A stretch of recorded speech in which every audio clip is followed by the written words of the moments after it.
My name is Cole Nichols. I am 26 years old. I'm from Ponca City, Oklahoma.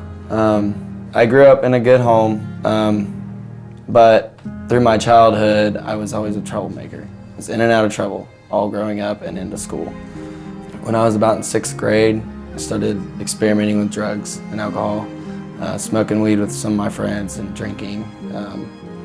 Nothing got too bad then, but later on down the road, about 8th and 9th grade, I started experimenting with pills, and that's where I fell in love.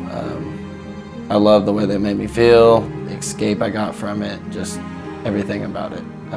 I became addicted to painkillers and benzodiazepines. My name's Jason. Today I'm a grateful recovering addict. I was born in Guam, from Oceanside, California. My dad is in the military. Grew up kind of rough, was abusive, a lot of abuse in the house towards my mom and myself.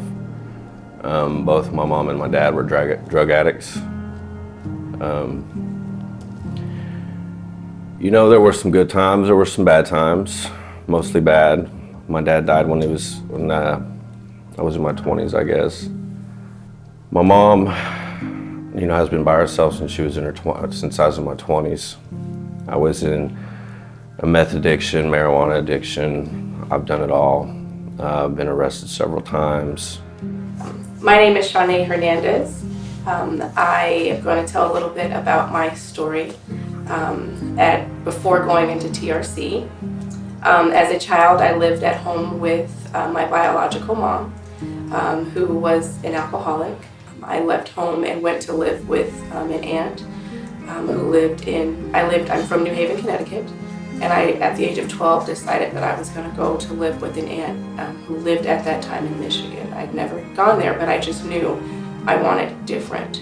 When I moved to Michigan at the age of 12, I got the life that I always wanted, that I always had. I had a bed, I had a dresser, I had a place to put my clothes.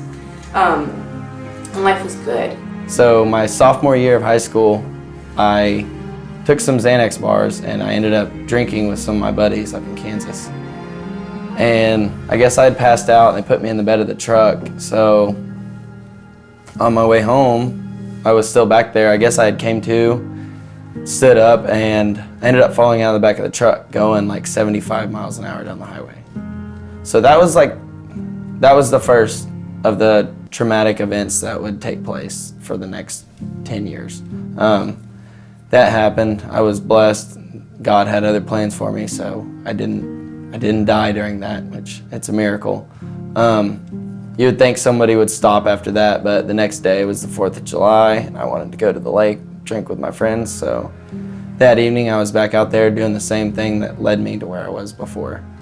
When I was about 20 years old, I ended up getting hooked on methamphetamines, and that was the first time I had gotten taken to a really, really dark place. I had done other drugs, but nothing got me the way meth did. Made it through middle school finally. I got into high school before I finally moved to Edmond and dropped out. And my addiction kind of really spiraled out of control. I started using crack cocaine and got arrested in 2004. Did a community sentencing program. Was clean for quite some time before I started. I went to a rehab in Florida for pain pills after the crack addiction. When I got home from that rehab, I started heroin. And heroin was really kind of my downfall for everything. I was doing heroin and meth, started doing it IV. Got arrested 8 times in a 3-year span and was looking at 20 years in prison. But as I was getting all of those things, my addiction was going further and further downhill. And I will say that it got to a place to where it was controlling me and I was no longer controlling it. The problem was I didn't know that it had such control of me. Fast forward a few more years, my addiction had gotten so bad to where I was not being the parent that I thought or that I needed to be to my oldest daughter. I was not being the wife that I was supposed to be.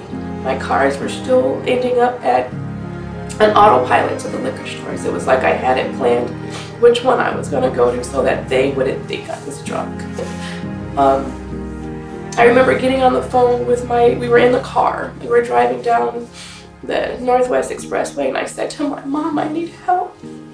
I don't know how to stop drinking. And I described it to her. It was that all I can picture is that I'm in a hole. I'm at the bottom of a dark or a well. It's just dark and I see light, but I can't get to it.